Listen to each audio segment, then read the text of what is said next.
Well, what a terrific day, terrific opportunity to talk about an issue of such importance. And as we were putting this program together, we were a little bit nervous because we thought, well, you know, a Friday before the week of Thanksgiving, you're never quite sure what's going to happen in terms of audience, et cetera. But as we can see from the turnout this morning, the interest level is very, very high, in part because of the subject matter, and also in part clearly because of the two speakers that we've been able to attract to this conversation. So thank you both of you for coming, and thank you to the audience for coming as well. We have a wonderful audience. If you look at the guest list and the representation, it's knowledgeable, it's expert, it's passionate, so I anticipate a good conversation.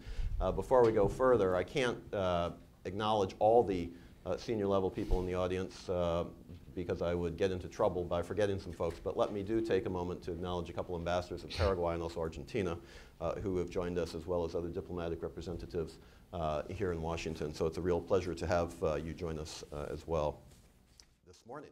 Well, my name is Eric Farnsworth. I head the Washington office of the Council of the Americas and the Americas Society. We're pleased to be your host this morning, but we also have a couple partners that we want to thank as well. The Bertelsmann Foundation, and the Bertelsmann Foundation just came out with a paper on Brazil, which is on your chair to the extent that you care to read that. That's more on the economy and finance and some look ahead. Our conversation today is more on foreign policy, and the two together can be two sides of a very interesting coin, I think. We also want to thank the Brazil-U.S. Business Council and the Brazil Industries Coalition for your partnership with us this morning as well. Very meaningful and appreciated. Well, all of you know, clearly, that just less than 1 month ago, on October 26, President Dilma Rousseff won re-election after a dynamic, hard-fought, unpredictable presidential race, one of the closest in Brazil's recent history. The issues that brought the voters to the polls were primarily domestic, as you would anticipate, including the economy, social services, quality of life, among other topics. Foreign policy issues were not necessarily the top issues that brought voters to the polls, just as they are not necessarily in the United States or other countries as well. But nonetheless, the elections matter in the context of foreign policy, because Brazil, like the United States, has a system whereby the president sets and executes foreign policy with the advice and support of advisors and legislatures, et cetera. And the elections also matter because campaigns tend to overwhelm foreign policy initiatives, or they can, which then, after elections occur, then new energy and new resolve and new purpose sometimes enters into that agenda. And therefore, after the elections occur, it's a very good time, we believe, to try to understand what might occur in that space. Even so, in the run-up to the elections, Brazil was very active. Of course, we know about the BRICS meeting in July, which was widely perceived to be a success.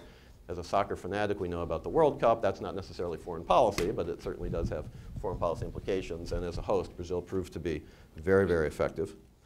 We also know from the bilateral perspective that the United States and Brazil resolved a couple vexing and long-standing issues. Of course, the cotton dispute, which had been going on for 10 years, and also a tax information exchange agreement, very, very important. On a congratulatory call last month with President Obama, President Rousseff reaffirmed her desire to strengthen ties with the United States and that that's a, quote, priority for Brazil, unquote. Both presidents have stressed the importance of bilateral relations between the two countries, reinforcing commitments to deepen cooperation in a wide range of areas, from commerce to energy to education, the environment, as well as other bilateral issues through existing strategic dialogues. And it's possible, and I'm sure this question will come up, that the state visit that was postponed in 2013 may be rescheduled for 2015. And that's something that many folks in this room are working toward with anticipation. But this conversation today, this morning, is intended to be about much more than just the bilateral U.S.-Brazil relationship. Brazil is a global actor with strong relationships with the European Union, with Asia, with the BRICS, obviously within Latin America as well, Mercosur and other entities. And as Brazil continues to advance its global interests, the second term of President Rousseff, and indeed the fourth consecutive government under the Workers' Party, may well prove to be the most consequential yet. In order to understand why, we need to know how Brazilian foreign policy priorities are developed and what they might be for the next 4 years within the current and projected global environment. And we need to understand better the process of foreign policy making within Brazil. You know, all of us who went to graduate school, and even those in some classes at the undergraduate level, would be familiar with the book Essence of Decision, a classic in the genre by Graham Allison, which discussed the process of foreign policy making and how it might appear to outside observers oftentimes has no relevance to how it actually is in the context of a democratic, or in that case, a non-democratic government, but how foreign policy is actually put together. And that's something that we really want to explore today with the ambassador in particular, because what foreign policy may look like from the outside may not necessarily be the way that it's viewed from the inside and how it's formulated, and that's something that we want to, as I say, explore. For example, who are the key influencers in the creation and execution of Brazilian foreign policy? What's the role of Congress, the military, large industry, agriculture, the diaspora community in Brazil? Brazil is host to a large diaspora community from many countries abroad. What's the political priority in terms of foreign policy in the second Rousseff term? Where does it rank in terms of her overall priorities? More broadly, what does Brazil hope to accomplish, and how does the nation seek to accomplish those objectives? On investment and energy and trade, political power, the United Nations. Conversely, what do other nations need and want to see from Brazil? These are some of the questions. We're not going to get to all of them, but these are some of the questions that we hope to address over the course of the program, and we have brought two outstanding speakers today to discuss these. They're definitely up to this challenge. And so let me introduce very briefly who the speakers are. They need no introduction, but for protocol purposes, I will do so anyway. Ambassador Mauro Vieira and David Rothkopf. I'll start with the ambassador, who is the Brazilian ambassador to the United States and has been since 2010. He's a friend of the Council. He's a friend of many of us in the room, and he's a great representative of Brazil in the United States. Previously, he was at the Brazilian Ministry of Foreign Relations, where he held several positions, including Chief of Staff to the Secretary General, Chief of Staff to the Foreign Affairs Minister, and he's served abroad at the Brazilian mission to the Latin American Integration Association, ALADI, which many of you are familiar with in Montevideo, and at Brazilian embassies in Mexico City, Paris, Buenos Aires. I would have to say you've led a charmed existence in the Foreign Service career. I can't complain. You know, he's the most senior diplomat in the Brazilian Foreign Service. Well, and that was the last line that I was going to say. So as we can tell, the two speakers don't know each other, they've never met each other, they don't interact well together. Well, our second speaker is also very well known, both in Washington and in the foreign policy community. David Rothkopf is CEO and editor of the FP Group, publishers of Foreign Policy magazine. He's also president and CEO of Garton Rothkopf, which is an international advisory company specializing in global political risk based here in Washington. Previously, he was CEO of IntelliBridge Corporation. He was managing director of Kissinger Associates, and he served both as the U.S. Deputy Undersecretary of Commerce for International Trade and also as Acting Undersecretary of International Trade. And that's actually where I first got to know him. In fact, he doesn't know this, so I'm going to reveal a secret now. But the first time I met David Rothkopf, I had been sent over by my boss at the White House to talk to him about the Western Hemisphere agenda. And I didn't really know who David Rothkopf was, but I was told, I was instructed, go talk to him because he is the smartest person on these issues. And just go take a pen and start writing down. And I was skeptical.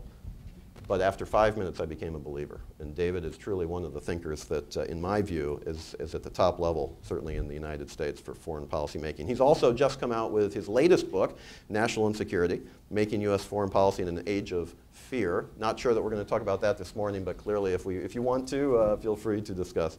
And so I would ask you, ladies and gentlemen, to please join me in welcoming to the University Club and the Council of the Americas our two speakers this morning.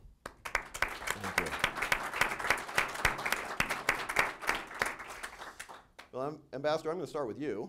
And I think in order to understand, as I mentioned, where Brazil might be going in terms of foreign policy, what the priorities are, we have to understand better how foreign policy is made. And so perhaps you can start us off a little bit with an understanding of the process in terms of Brazil as the largest democracy in Latin America. Tell us how the process is and what comes out of that particular process. Well, thank you very much. I am the most senior because I'm the oldest that's the oldest in the room too. So but thank you for your references, and thank you very much for inviting me, and together with David, he's a good friend too, and he's very knowledgeable about Brazil and our relations. And of course, it's always very nice to be here under the auspices of the Council of the Americas. Well, to start answering your question, I would say that the president executes the foreign policy. The president, whoever is in power, is responsible for the foreign policy. But the principles, the general principles, are stated in the first chapter and the first articles of our Constitution. As a matter of fact, it's Article 4 of the Constitution. So the president has, whoever is in the presidency, has this guideline. And of course, he also, or she also, as is the case now, relies on the professional body that the foreign ministry has. The foreign ministry in Brazil is, and the foreign minister is the main advisor of foreign policy to the president. That's legally its position, its function. And of course, under the instructions of the presidency, he developed the different policies to a number of different issues, as you mentioned, that goes from immigration and the importance of social groups in Brazil to our economic and political interests all over the world. But in Article 4 of the Constitution, if you read and see it, there are 10 principles, and they refer to the independence of Brazil, national sovereignty, non-interference in domestic issues, defense of multilateral institutions, equality of states, defense of human rights, combat to terrorism and racial discrimination. So those are the main principles that drive the foreign policy in Brazil. The president, of course, can put more emphasis on one issue or the other, but Brazil as a whole Brazil is a global player. We have, and we have had this for the last 30 years at least, a very big focus on regional integration, and I'm very glad to see my colleagues here from Paraguay and Argentina, and also another colleague from the Embassy of Uruguay. So this is the hardcore of our policy of integration, which is Mercosur. This is our first platform of integration, and of course the cooperation with Latin American countries, which is also a principle in the Constitution, is a very important priority. Besides that, we have relations with, of course, the United States and North America, Europe and Asia, which are very important, and we defend a number of different positions. One of them is also in our Constitution, which is the use of nuclear energy only for peaceful uses. And so this is a very, very important position that is in the Constitution. Any attempt by any group against this would be unconstitutional.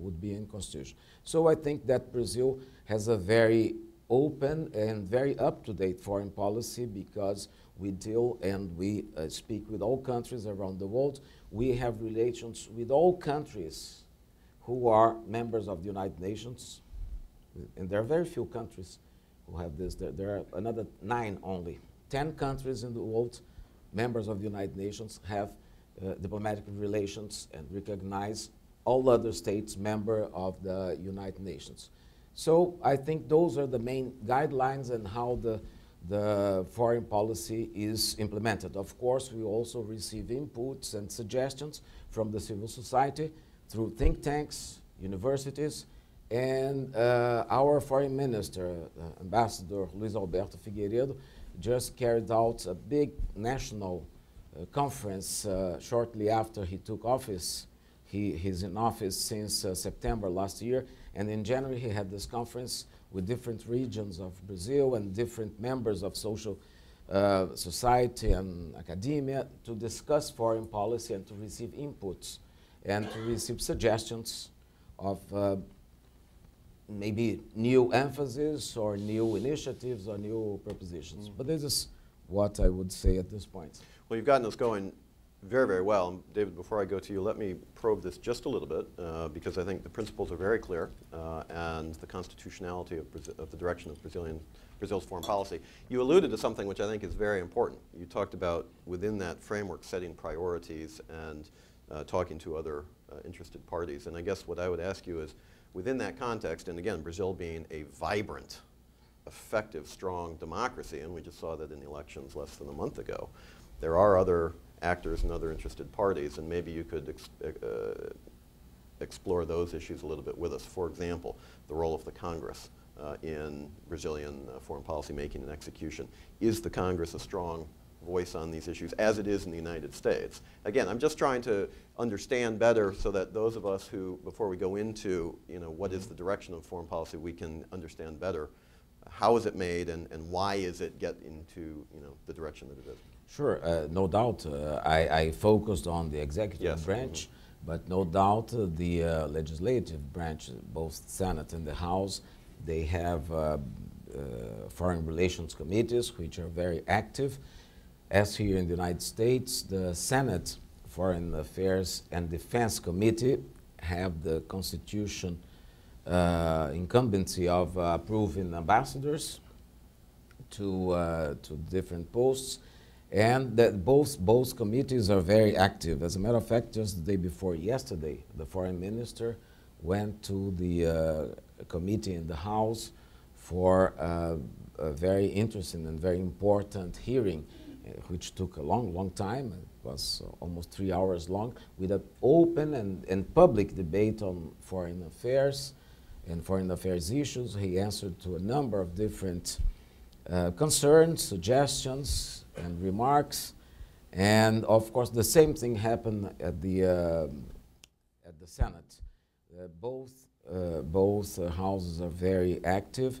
And the proof of this is that this week we had from Sunday, they arrived late on Sunday, but a mission, congressional mission delegation from Brazil was here from Monday to Wednesday. I met with them. They saw a number of different interlocutors in the executive and legislative branch here, and it was integrated, this mission, and headed by the president of the Foreign Relations Committee, Senator Ricardo Ferraço, 2 other senators, and 6 members of the House, 6 representatives from different parties. As you know, we have a lot of parties represented in our Congress, and we had in this delegation 4 or 5 different parties represented. And of course, they were all very interested in all bilateral issues between Brazil and the United States, and that was the goal of their mission, to come and to talk to different interlocutors, and with us, of course. They started and ended their mission with a meeting at the embassy, and very, very interesting discussions. Thank you. Well, David, before we go to ask you about Brazil, let's broaden the lens just a little bit. You're a global thinker. You've done a lot of work in terms of global foreign policy issues. So as we look ahead to the next 4 years of a Dilma Rousseff administration, maybe you can give us a sense of the global environment within which Brazil is operating these days. In other words, what are the primary global issues that we should be considering over the next 4 years, to the extent you can identify, a top 3 or 4 issues. Clearly there are probably hundreds, but some of the top issues that you would point to within the context that Brazil then would be seeking to operate.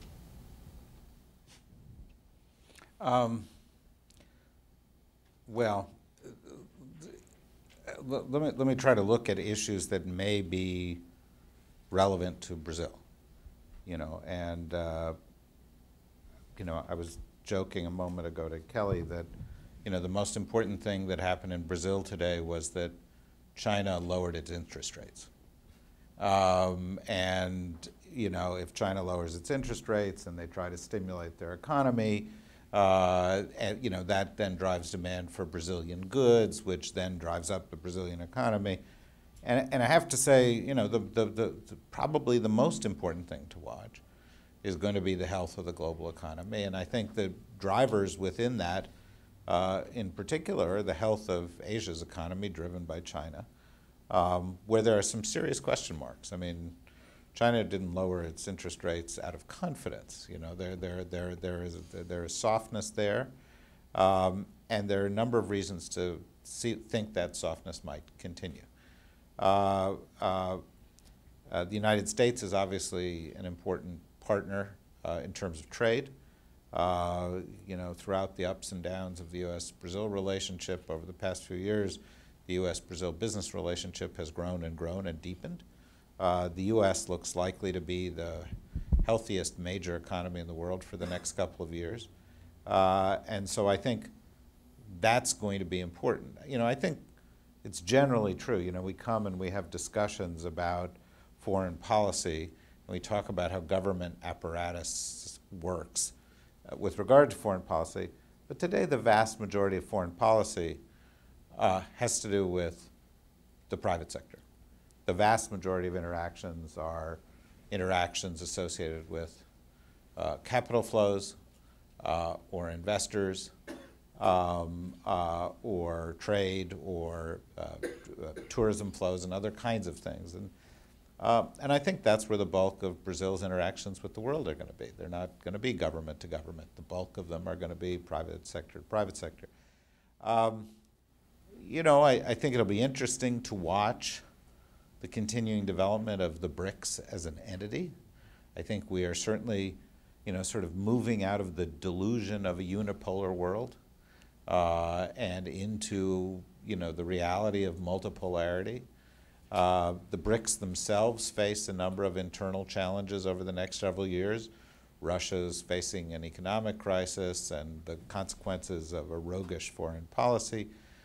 China and India don't love each other, and you know, there is a tension between them that poses a threat to that relationship. And you know, you saw an example of that last week when President Obama was in China and signed an environmental deal with the Chinese, which effectively threw the developing world under the bus. I mean, we are celebrating it, but essentially what they did was they said, well, China's going to rise in income, and it will then, once it hits a certain income threshold, it'll behave like a developed country. And as for the rest of the G77, of which there are, 130 countries in the G77, but you know, as of the rest of the G77, you're on your own. And India is the biggest, 6% of global emissions. They're the next one in that mix. You know, the stuff that dominates foreign policy headlines, wars, terrorism, Iran nuclear talks, you know, those kind of things, whatever happens in Ukraine, I don't think it's going to have much impact on Brazil or on the Brazil relationship. But I do think that there will not be a major multilateral issue that we ever have again that doesn't have Brazil as a central player in it. So to the extent to which things happen in the UN or to the extent to which things happen involving the BRICS, we've entered a new era. And you know, I'll conclude with that because I think it's a corollary to what Mauro was talking about.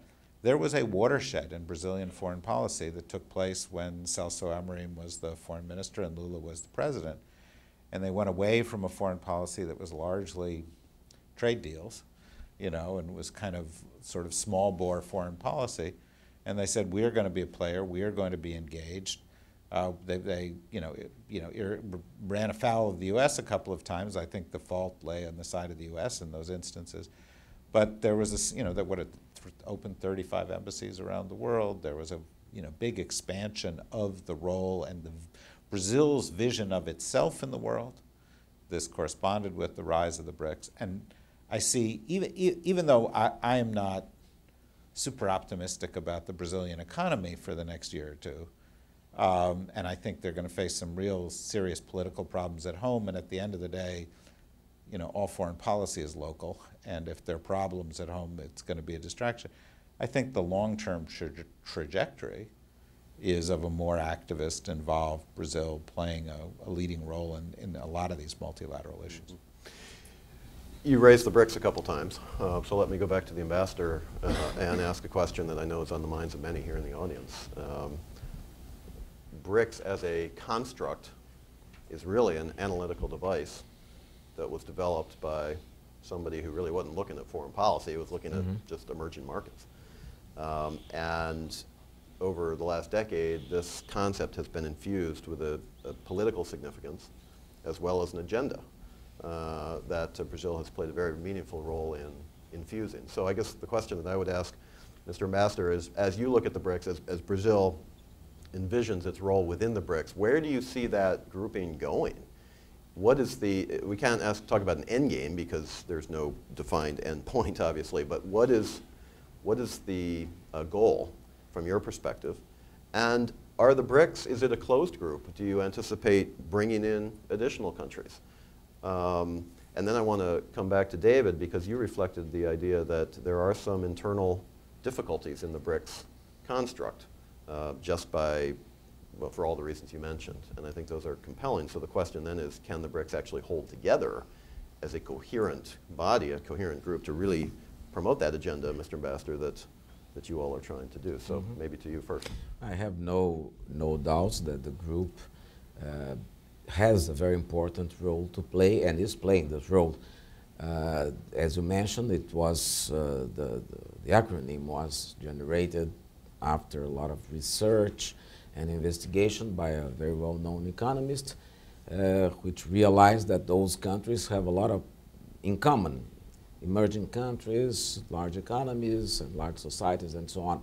And it was generated as a group, an economic group. And I think this is the main purpose of this group. It's cooperation and economic integration and development and uniting forces to have a better place in the world economy. And the signs are the important decisions that were taken during the last summit, which took place in July in Brazil, in Fortaleza, in northeast of Brazil. It's the creation of the new development bank, which is very, very important. It has a subscribed capital of $50 billion and an authorized capital of $100 billion. And this is not to replace the World Bank or the Bretton Woods institutions. We do not, we are not turning our backs. This is in addition to. This is something that will, and it's open to, the membership is open to all nations member of the United Nations. Whoever wants to join, it's just a matter of making the payments and the new development bank. The new development bank, of course. And so this is a very important mechanism because it's additional to all the financial institutions that are here, the World Bank and the IDB and Asian Development Bank, African Development Bank, and so on. And I think that is a very important contribution to the financing of very specific areas such as infrastructure, social inclusion programs in developing and emerging countries. Besides that, there was a very important decision, which is something very new together with the new development bank, which is the reserve contingency adjustment, which is $100 billion to help the countries, the BRICS countries, in any event of difficulty of balance of payments. This is also very important, and this is also additional to the funds of the IMF. So I believe that, and we do have very important trade relations with all those countries. And they also have very important relations with us. China is the first trade partner of Brazil. It has kept this position for the last 4 years, and it's a very good trade for Brazil. We do have a surplus with China, which of course helps balancing our world trade flow. And so I think that the BRICS, they are fulfilling their objectives. They are advancing and defending, of course, a number of different, how would I say, foreign policy goals, which are not, for instance, the reform of the United Nations and especially the Security Council reform. Two of the members, they are already there, but the other three are not and are candidates. But the group as a whole support this reform. And this is not only limited to the United Nations, but to all Bretton Woods institutions. We do have to reform the IMF, especially in the World Bank. And in this, we are not going alone with BRICS. There are many other countries. Argentina joins us in this, and Mercosur countries support us in this need to reform the IMF and to have a more equitable distribution of shares and shares. The capital and the number of members at the executive board.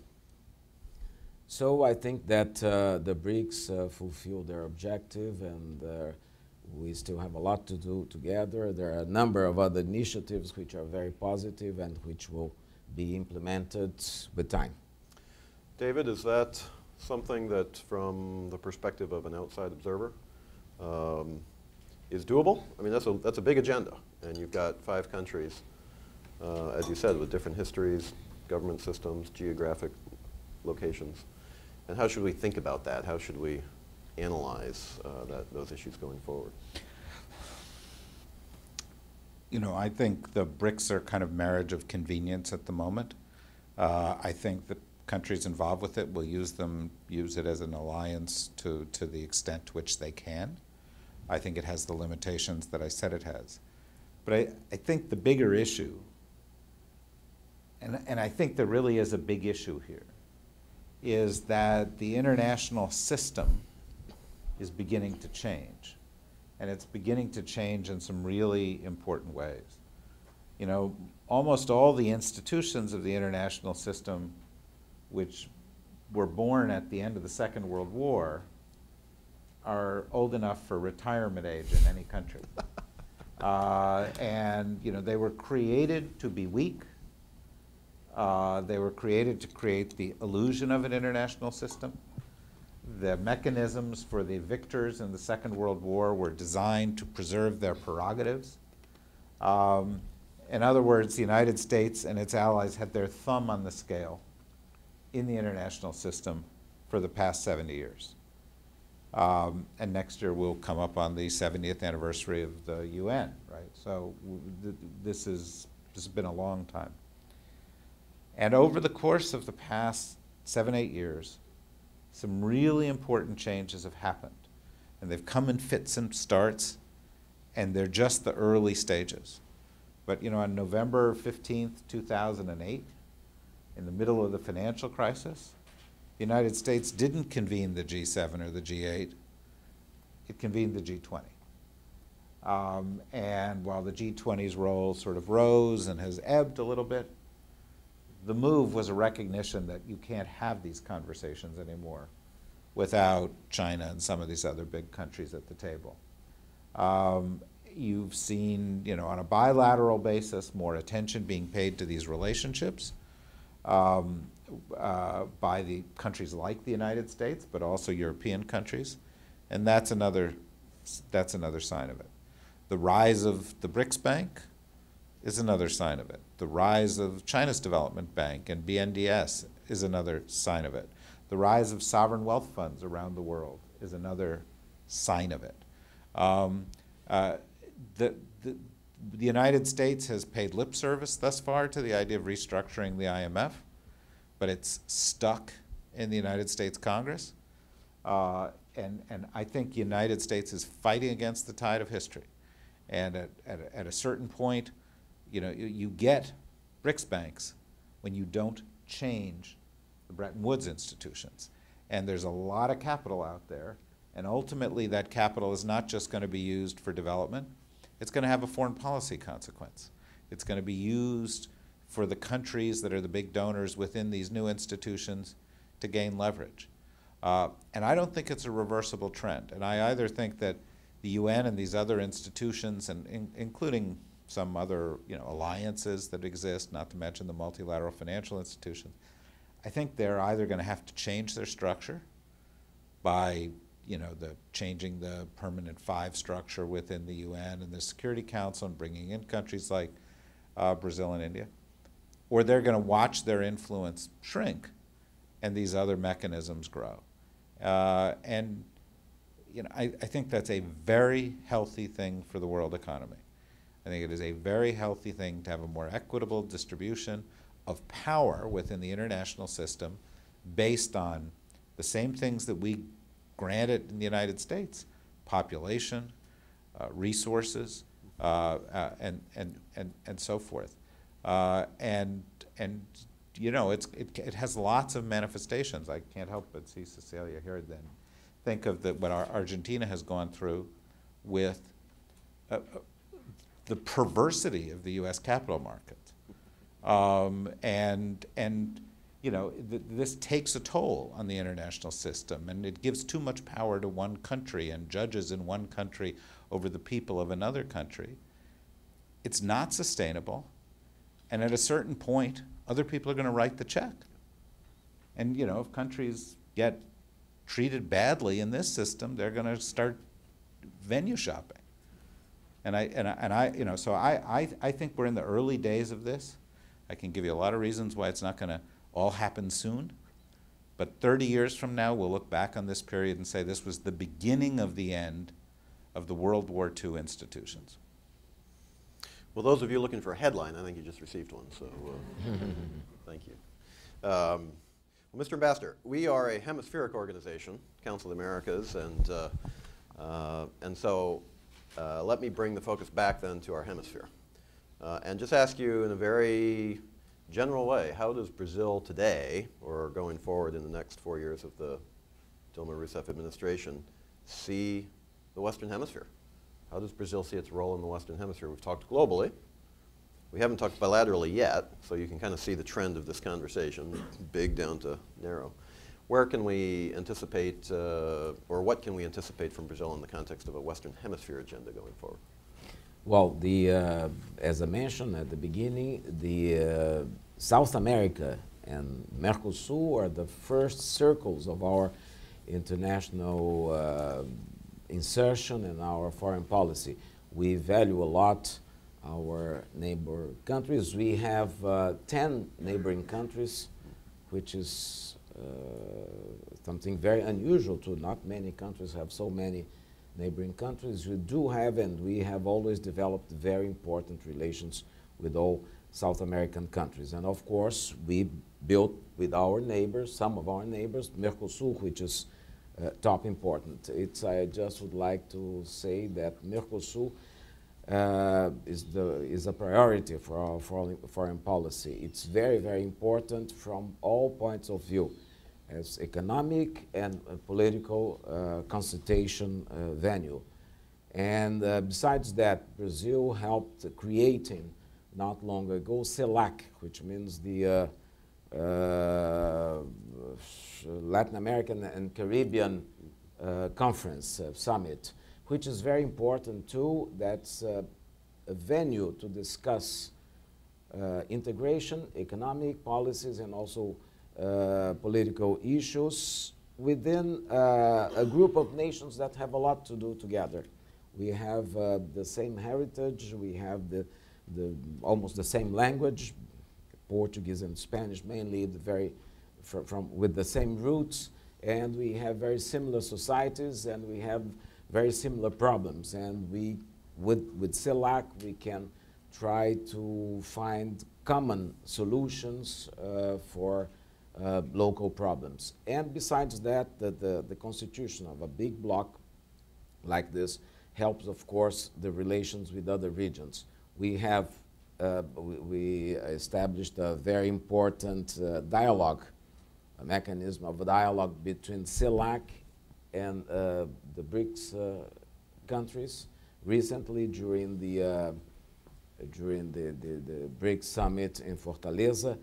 And we will continue, of course, to work with this group. We also have to mention that we proposed the creation of UNASUR, which is the Union of South American Nations, which is a very, very important mechanism. And it adds up. It's Mercosur, UNASUR, CELAC. And UNASUR is also a space of consultation, of political consultation, and it proved to be a very important institution in many different crises that we had in the region. The existence of UNASUR and after the creation of a defense council of UNASUR helped solving a lot of difficult situations and difficult moments in countries of the region. And of course, one of the principles of our foreign policy, of course, is to promote the growth and the well-being of the Brazilian population, but we also want all our neighbors to share the same values and to share the same quality of life and the same development. So all those institutions, they help to meet these challenges. Mm-hmm.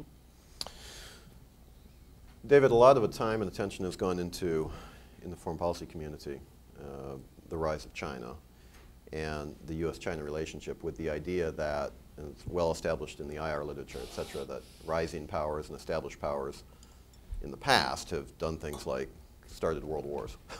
And we want to make sure that doesn't happen in the context of the United States and China, or any country for that matter. So the question I would ask in the hemispheric context, Brazil, rising power, United States, established power, but not nearly as much attention, certainly in Washington, going to that relationship as we have with China, for all the reasons that everybody knows.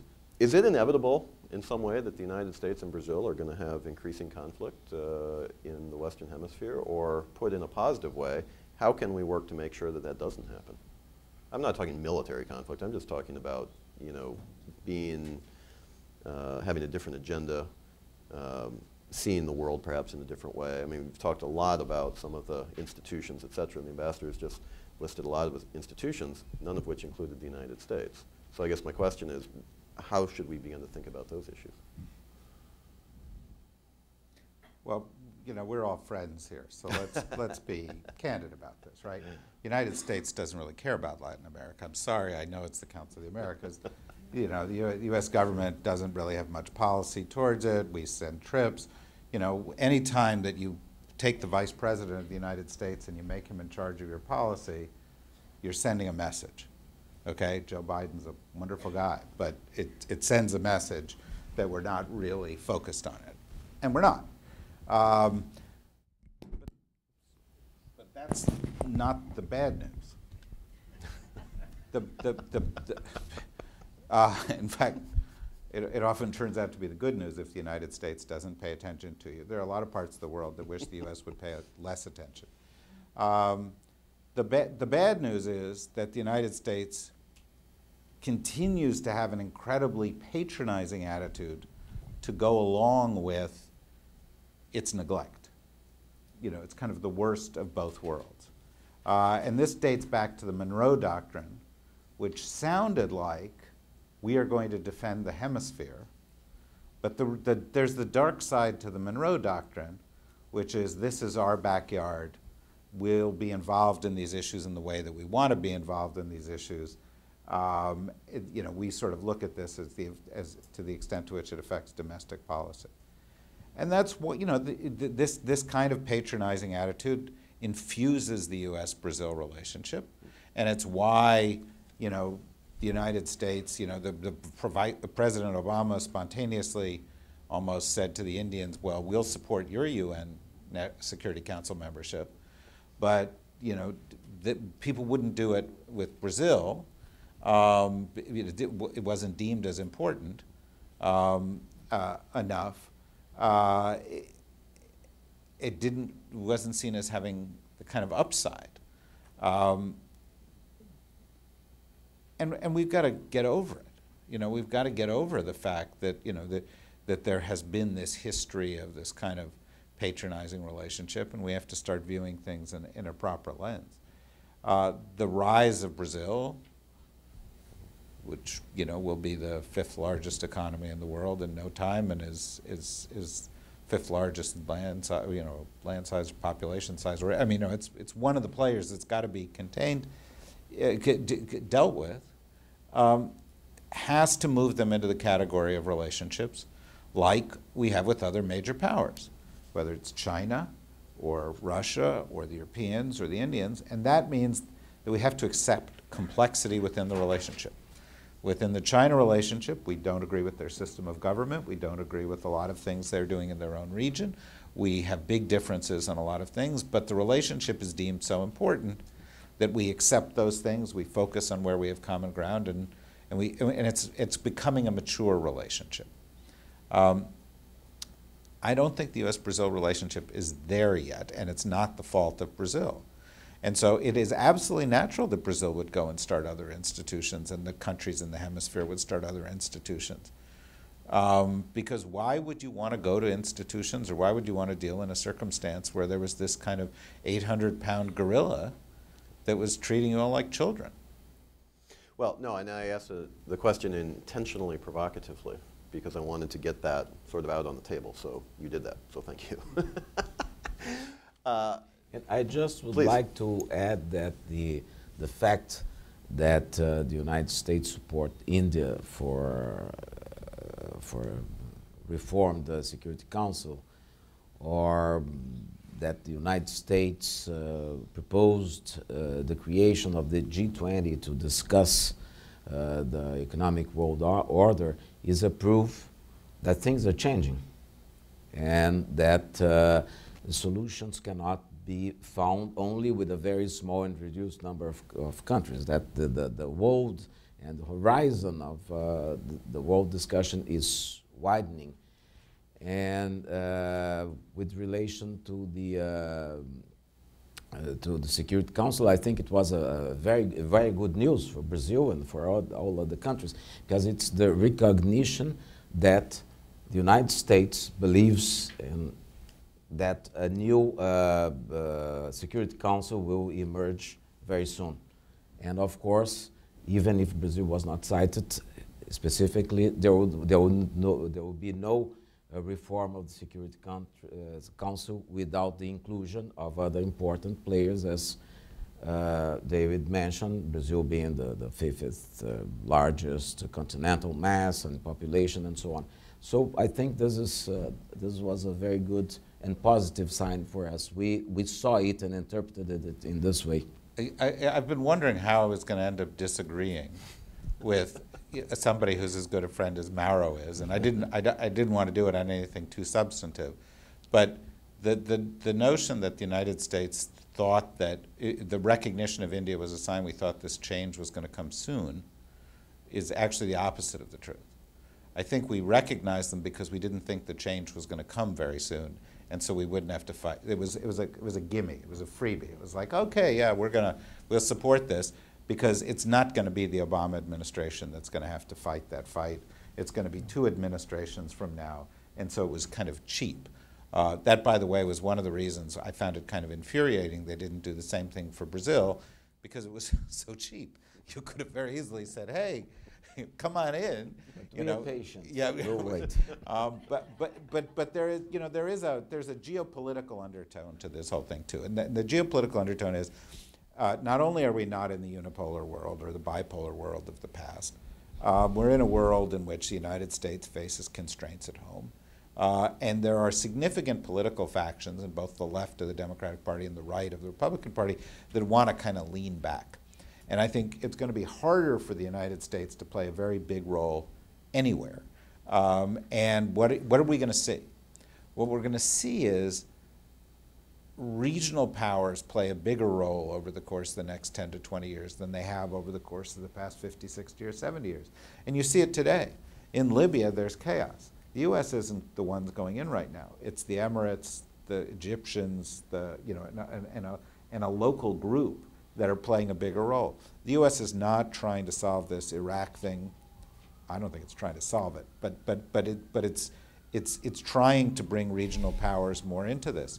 China is building more ties in its region economically and politically, and hopes to have greater influence in that regard. And so it's not just that the international system needs to change.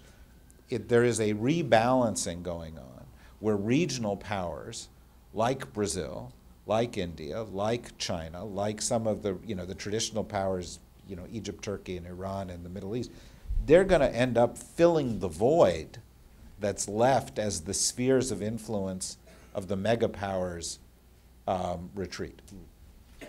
In a minute, we're going to have the opportunity to go to each of you for the questions that you might have, but I would have failed as a moderator if having the ambassador of Brazil to the United States as one of our speakers, I didn't ask him about the bilateral relationship with the United States. So, Mr. Ambassador, this is your opportunity to tell us what we can expect over the next couple of years in the context of the U.S.-Brazil bilateral relationship in terms of what some of the priorities are that you're working on that you would like to achieve, and where do you see the bilateral relationship going. And David, to the extent that you would have a comment or two on that, I would be happy to entertain that, and then we'll go to all of you for the questions that you might have. Well, Brazil-U.S. relations, bilateral relations, have always been very good and very old.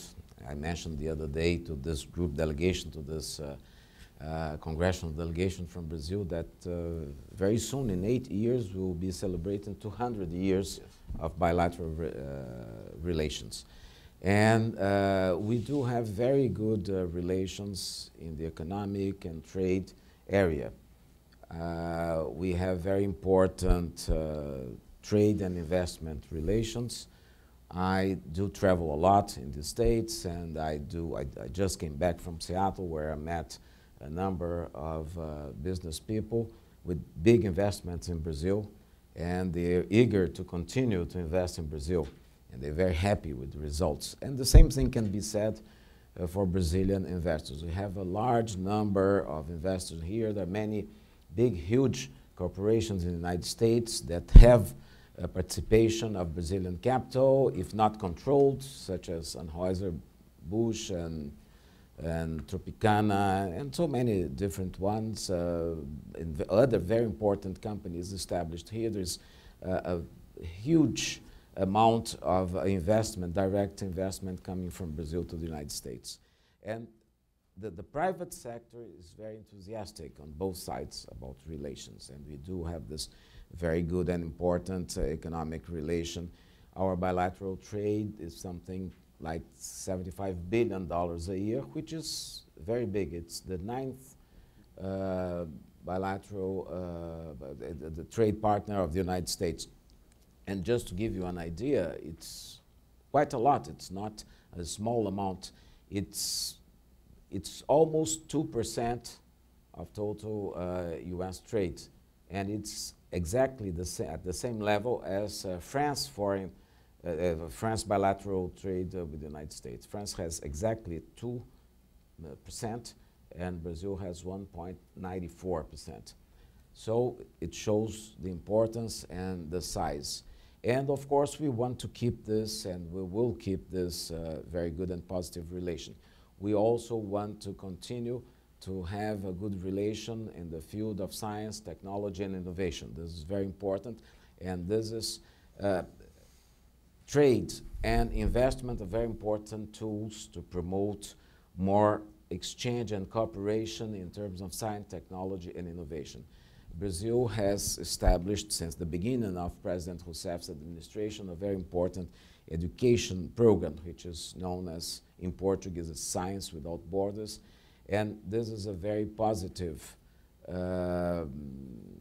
mechanism, new program.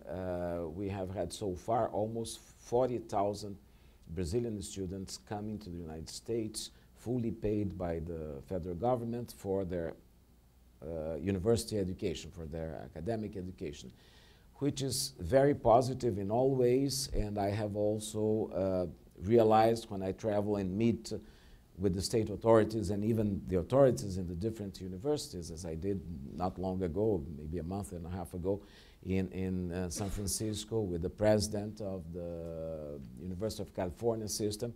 She was very excited with this program, and she was looking for ways to receive more Brazilian students.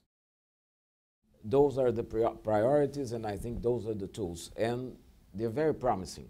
I think that we have very, very good possibilities of growth in terms of investments and cooperation in these areas.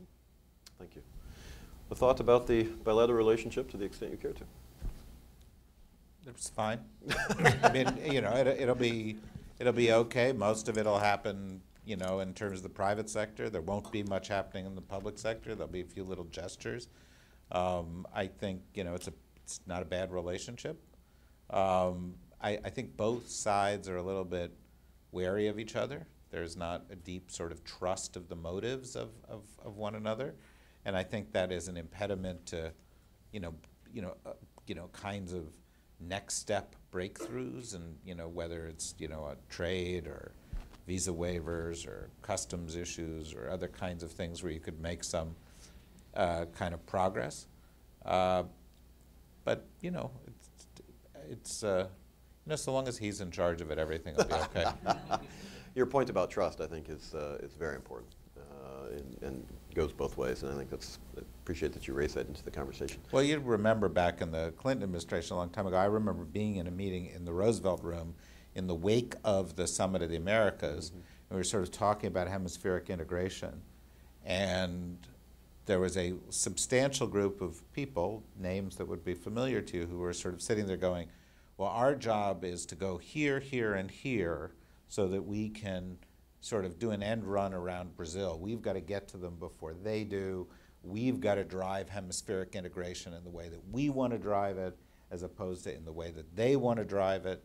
And that's just sort of in the DNA of the relationship, and it's a two-way street.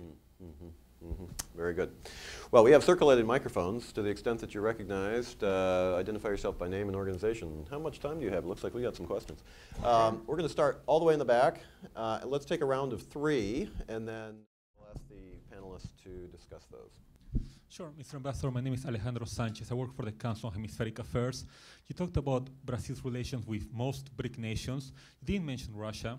I'm wondering what the future of Russia-Brazil relations are going to be during the second presidency of President Dilma. Brazil has bought Russian weapons in the past, the Igla, the Panzer missile system. Russia now buys around 39% of Brazilian meat products because of the ban that Russia placed on the European Union and the US.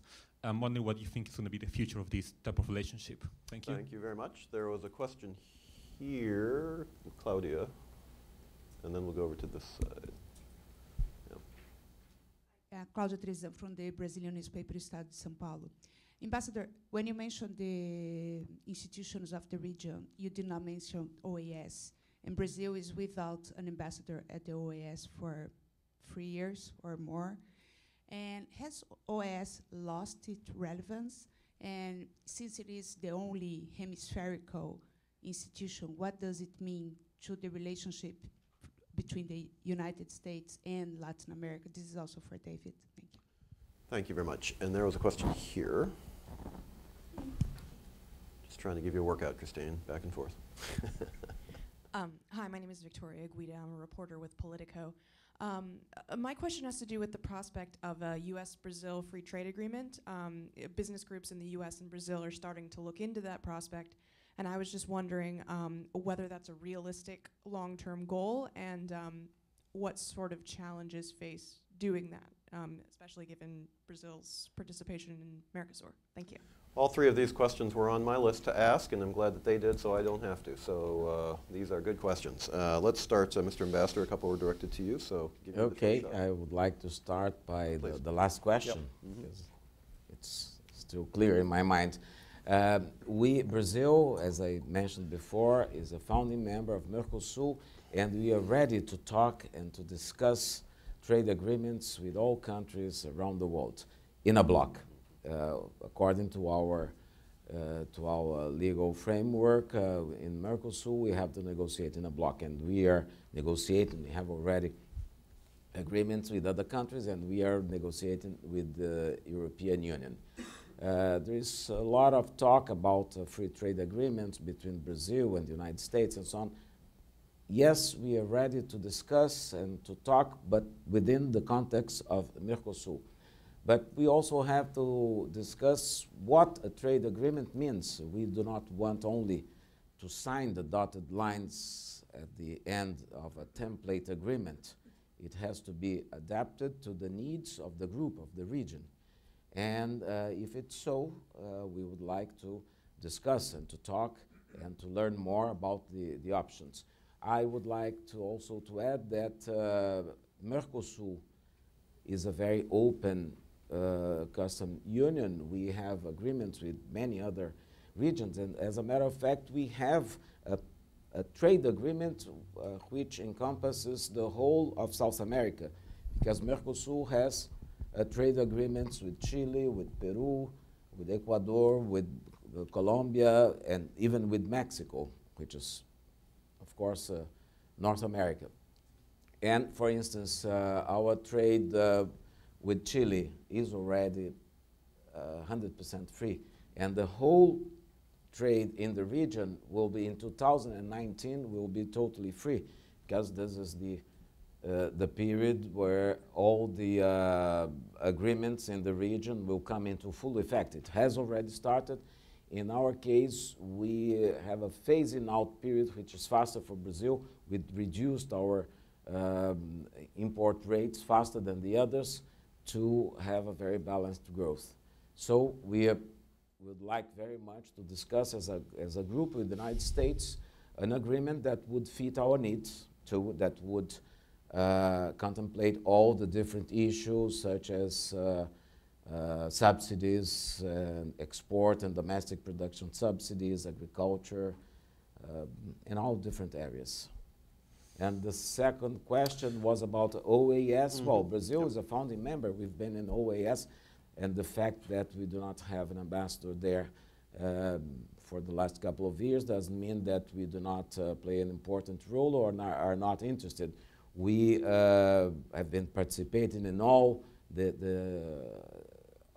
proposals and all the issues in the OAS. Our foreign minister has been here this year for a special session of the Council of Representatives of Permanent Representatives of OAS in support of Argentina, and we are now very engaged in the election of the new Secretary General. So OAS is an important venue for regional discussions, and which encompasses all countries from Canada to the south of the southern tip of South America, and will continue to work, and we are present in all different mechanisms of Mercosur. And the last question was about Russia. Well, yeah, we do have very good and very old relations with Russia, even before the creation of BRICS, and I think that we'll continue to have this. We have we sell a lot of things to them, and it's a very vibrant bilateral trade. But this does not mean that Brazil is concentrating only in Russia or this part of the world. We have a very balanced trade in all different areas, including in defense, with other regions, with Europe and the United States. So relations with Russia will stay at a very good level, as we want to have with all countries. No. Irrelevant. A potential conflict. There's not going to be a U.S.-Brazil free trade agreement in your lifetime. If you mean a long-term goal, perhaps your children's lifetime, it's just not a priority. When Hattie Babbitt left the OAS, they should have turned out the lights. It's a nice building. They could use it for weddings or bar mitzvahs. of the international institutions that exist, it was the first to die, of this generation. It was the first to die or go into life support. It is, irrelevant. When was the last time you wrote a big story about the OAS? Doesn't mean there shouldn't be an institution like it. It's just not relevant. And in terms of the Russia-Brazil relationship, the only thing I can say is that if Russia continues on the path that it's on, in Ukraine, if it ventures into other parts of that world, if it plays the rogue card more often, then and bilateral trade with places like Brazil and China undercuts sanctions regimes and other things, then it's inevitable that there is some tension associated with that. Not that the United States has any right or real ability to influence it, but it could be a source of tension, just as Russia's relationship with other countries in the hemisphere has been a source of tension. Let's take another round. We're going to start now at the front. We'll start here, and then there, and then we'll switch sides to here. So we'll go Kelly first, and then Hattie, and then right. Exactly. Great, thanks. Kelly Myman with McClarty Associates. Thanks for the comments. I mean, I think I would agree with what David said at the beginning, that a lot of the connectivity of Brazil with the world is through the economic realm. And I think with or without an FTA, things are going extremely well. I mean, even at the time when our bilateral relationship was in a big challenge, business kept going about its business. It seems that where we get tripped up time after time when we get into some of the institutional reforms, and are we able to collaborate as countries on what those next generation international institutions are going to look like. It strikes me over the years that the biggest tripping point that we have, and the ambassador laid this out at the beginning, is that Brazil has as part of its just cultural DNA this idea of non-interventionism. And the US, at least post-World War II US, has a sometimes delusional, sometimes admirable, sometimes extremely messy and wrong, but all, it's part of our cultural DNA that we think that we can get involved in international affairs in a way that's going to positively impact it. And it strikes me that Brazil gets very frustrated with that US perspective, and the US gets very frustrated that Brazil, as such a global player, doesn't want to get involved more in global affairs. And that disconnect or that lack of misunderstanding layered on top of the lack of trust that we were talking about, to me, is one of the biggest impediments. And I would really love to hear from the panelists, if you agree with that premise, which perhaps you don't, but I mean, is there a way to get past that? Because I feel like if we could really achieve a lot more. Thank you very much. Ambassador Babbitt. I'm going to go from the global to the local, because I think the perspective that Brazil has on how do you deal with members of an organization that you're in or your neighbors can be, I'd like to use Venezuela as a case study. And if the ambassador could explain a rationale of Brazil for wanting to include Venezuela in Mercosur, and how we should be looking at a country which is less and less able to provide citizen security for its citizens, less and less able to put food on the shelves of its citizens. What kind of a role does Mercosur play in helping to eliminate that or helping to benefit its neighbor and its fellow member? This is a very easy question, and I'd like to answer it right away. Okay. Venezuela is a huge country, a very good friend of Brazil, a country that we have worked with Venezuela for such a long time. They're very rich in oil. I think that they bring to Mercosur this component, energy component. And again, it's in our constitution, you just have to read. It's non-intervention in domestic affairs. And there are a lot of criticism about Venezuela, about different aspects. It's not the only country in the world that would fit under the same criticism. So I'm sure that Venezuela is working its way into the Mercosur in a very positive way.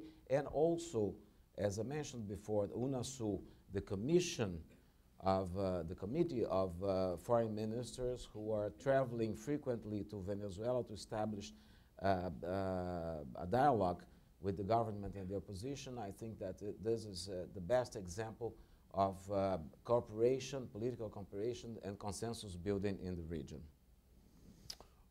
There was a question here, and then we'll come back and revisit all of the three. Yeah. Hello, my name is Jose Miguel Pulido. I work for Mitsui & Co. I wanted to ask if energy cooperation is a way for the U.S. government and the Brazilian government to sort of find some good common ground, or is that going to be something that's primarily dominated between private sector to private sector dialogue? Thank you. Yeah, it's a great question. David, why don't we start with you? We can start with Kelly's. You can pick up the Venezuela question if you want to do that, or energy. I think the premise is right. That, you know, your premise. I think that they're different worldviews. I think more important than intervention and non-intervention is judgment and non-judgment. And the Brazilian worldview is like a lot of other countries, which is to be less inclined to base policy on perceived flaws or existing flaws in the social system in other countries. I think that carries over into the Venezuela question. And, you know, I think the Venezuelan government on an objective basis is abusing its citizens, it's undermining democracy, it's doing a lot of damage to Venezuela. Having said that, I think part of our view of Venezuela is colored by lingering views within the US government towards the left in Latin America. In fact, I think, you know, I often say that there's two groups of people who do foreign policy in the United States pertaining to Latin America. I will exclude you and anyone in this room from this. You know, there is one group that views it through the lens of the 80s, and there's another group that views it through the lens of the 60s. Yeah.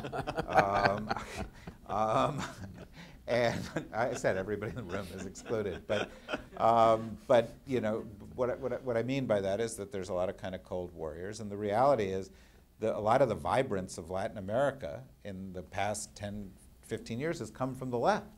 And whether it's Lula or Correa or other people, you know, they've embraced certain kinds of ideals that we find uncomfortable, and they've produced vibrance and diversity and, you know, so forth. And I think that's an important thing, and I think we need to get over that a little bit. And also, I mean, you know, take Venezuela. It's a classic example. I think it has a little bit to do with the sort of second-class status that Latin America has, because we have lots of countries that are allies that treat people much worse than the Venezuelans treat people. But we feel that they have a geostrategic role that's important to left that will give them a pass.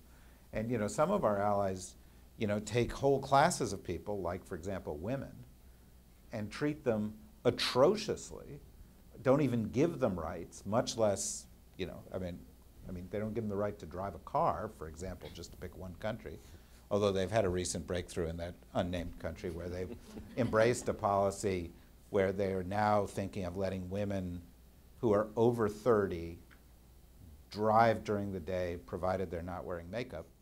But or smoking cigarettes. Or smoking. But I'm not joking, by the way. But the point is, we're willing to look the other way on that, but with countries like Venezuela, we're not. And the third question had to do with energy cooperation. You know, countries will always sign these deals, and they'll say, yeah, let's have energy cooperation, and we'll talk about, you know, we'll get our energy ministers together, and they'll sit in a room, and we'll talk about this. It's all done by the private sector. Now, the interesting twist in all of this, which we have sidestepped neatly throughout this whole conversation, is that there are actually two twists, and one is the fate of Petrobras, which is going through a giant scandal right now.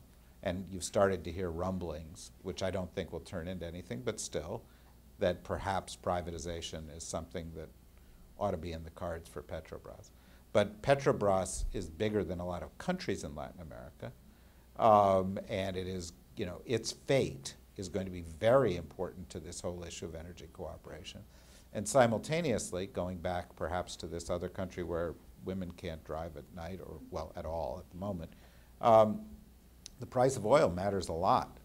And I think if we go into a period of a couple of years of low price of oil, it's going to have a very significant impact on Brazil. A lot of the pre-salt oil, which is far off and requires drilling very deep, is very expensive oil. I think it's going to push off the promise of the pre-salt, which is going to create certain kinds of political tensions. It's going to reduce revenues to the country. It's going to create other kinds of tensions. And I think that's fairly likely. So, you know, I think on the bilateral energy relationship, we really have to look at how the Petrobras scandal plays out, and we're in the early stages of it. There are other shoes to drop. And what low price oil does to Brazil's future. But here again, you know, where we started the conversation this morning was at the global level, and these are global issues that are impacting Brazil and indeed the United States and everybody else too. But I think it's very important to keep these in mind in terms of the framework within which, you know, Brazil is operating too. So it's very well, it is. But you know, yeah. so much of the promise, so much of Brazil finally having arrived had to do with the pre-salt. Right. That's right. And the pre-salt is expensive oil. Mm-hmm. And so, you know, a major change in the economics of oil worldwide would have an impact on the development of that part of the world. Yeah, very good.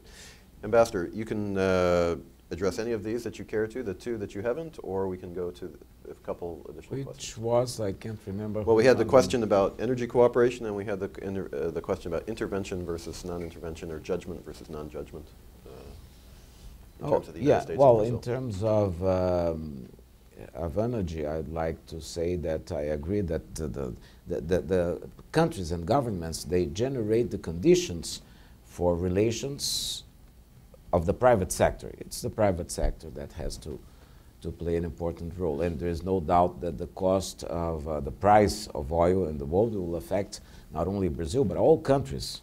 We were speaking of Venezuela, of course. It's an important source of revenue for Venezuela, but for many other countries, including the United States. Absolutely. And of course, and other forms such as shale gas may be or may be not affected by this, but it will have a huge effect on many countries and many different areas in the world. Pre-salt oil is expensive, but I understand that the break-even point is something around $50 or so, and Petrobras has developed an expertise and know-how which is very good and unique for this kind of exploration. And well, let's see how low the prices fall and how will be the situation. And I can't remember well, Kelly, about your question. We can bridge between those perspectives of being non-interventionist versus the U.S. tendency to want to get involved. Well, I think that we can bridge, we can build bridges between our governments and our ways of viewing different events, of course, through conversation, negotiation. We do have a number,